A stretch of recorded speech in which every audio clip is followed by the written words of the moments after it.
ये कहानी दिल्ली के पास बसे एक पुराने शहर शिवनगर की है। लेकिन रात होते ही कुछ ऐसी घटनाएं होने लगती थीं जिनका कोई जवाब किसी के पास नहीं था। शहर के बीचों बीच एक पुरानी 3 मंजिला बिल्डिंग थी।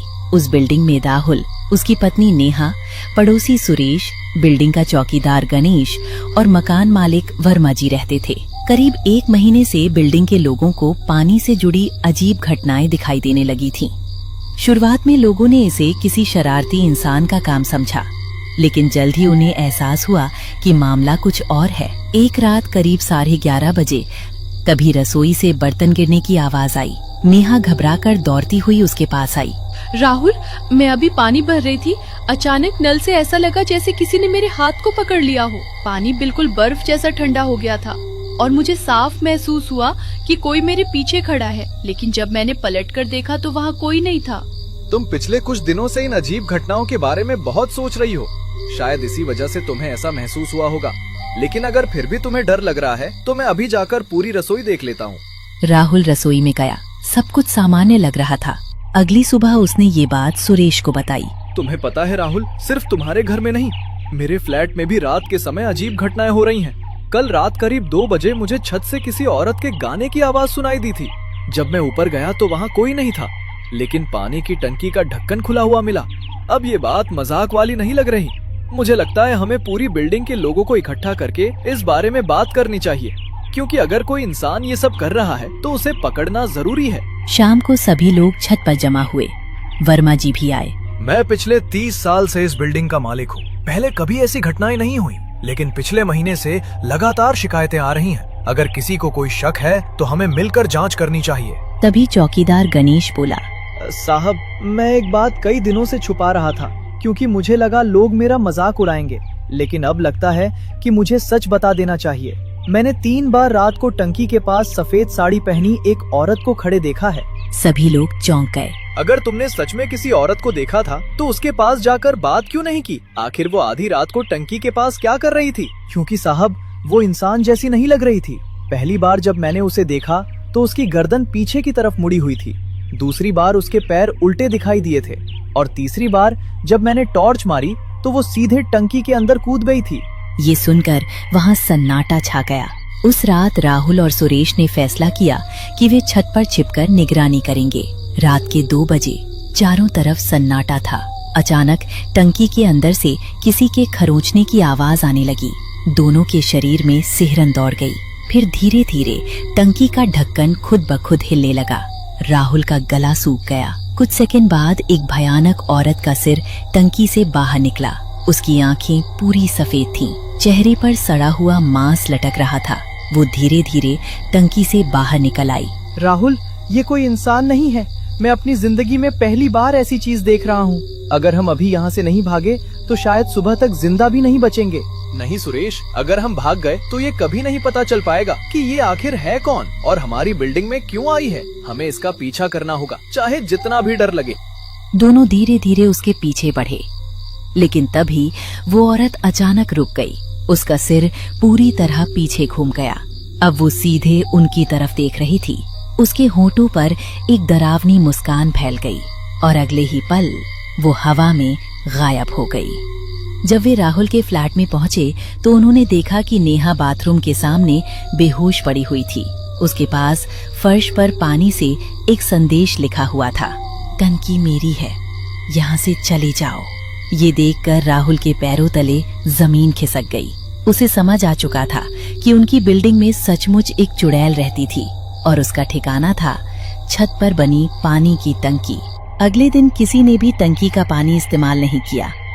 अगले दिन राहुल, सुरेश और गणेश शहर के पुराने रिकॉर्ड देखने नगर निगम कार्यालय पहुंचे।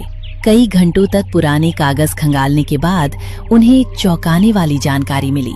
करीब 15 साल पहले उस मकान में एक विधवा औरत कमला रहती थी। लोगों के अनुसार वो शांत स्वभाव की थी, लेकिन मोहल्ले के कुछ बदमाश उसे परेशान करते थे।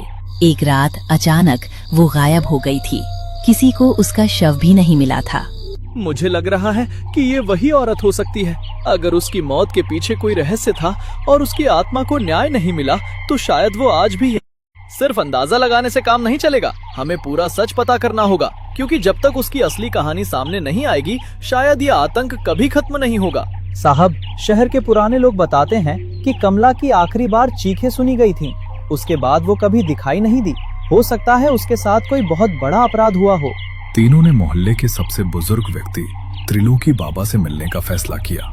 बाबा, अगर आपको सच पता है तो कृपया हमें सब कुछ बताइए। अब ये मामला सिर्फ एक कहानी नहीं रहा, हमारी पूरी बिल्डिंग खतरे में है। कमला को आधी रात में अगवा किया गया था। उसे बहुत प्रताड़ित किया गया और फिर उसकी हत्या करके उसके शव को उसी जगह बने पुराने पानी के कुएं में फेंक दिया गया था। बाद में जब बिल्डिंग बनी तो उसी कुएं को बंद करके उसके ऊपर पानी की टंकी बनाई गई। तीनों के शरीर में सिहरन दौड़ गई। अब रहस्य धीरे धीरे साफ हो रहा था। उस रात राहुल ने फैसला किया कि वो फिर से छत पर जाएगा, लेकिन इस बार वो अकेला नहीं था। सुरेश, गणेश और वर्मा जी भी उसके साथ थे। रात के ठीक 2 बजे आसमान में बादल छाए हुए थे। तेज हवा चल रही थी। अचानक टंकी के अंदर से किसी औरत के रोने की आवाज आने लगी।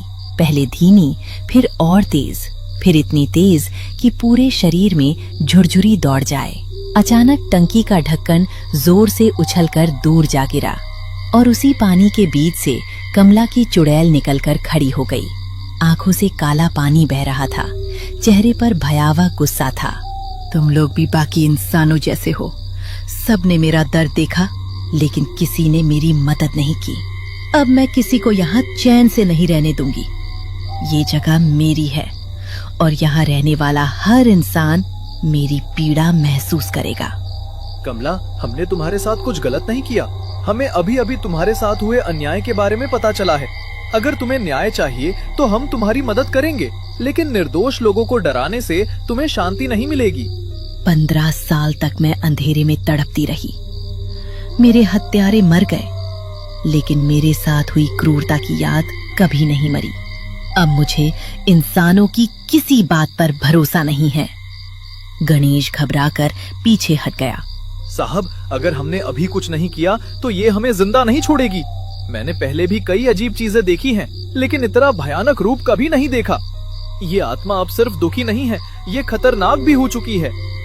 मुझे एक बात याद आ रही है। जब बिल्डिंग बन रही थी तब मजदूरों को जमीन खोदते समय कुछ हड्डियां मिली थीं। ठेकेदार ने पुलिस को बताए बिना उन्हें कहीं फेंक दिया था। शायद वही कमला के अवशेष थे। ये सुनते ही चुड़ैल अचानक चीख उठी। उसकी चीख इतनी भयानक थी कि सभी के कानों से खून निकलने लगा। मेरे शरीर को अपमानित किया गया। मेरी आत्मा को भटकने के लिए छोड़ दिया गया। जब तक मेरे अवशेषों को सम्मान नहीं मिलेगा, मैं इस जगह को कभी नहीं छोड़ूंगी। अगले दिन राहुल और सुरेश ने पुराने निर्माण मजदूरों को ढूंढना शुरू किया। शाम तक खुदाई शुरू हुई और कुछ ही देर में मानव कंकाल के अवशेष मिल गए।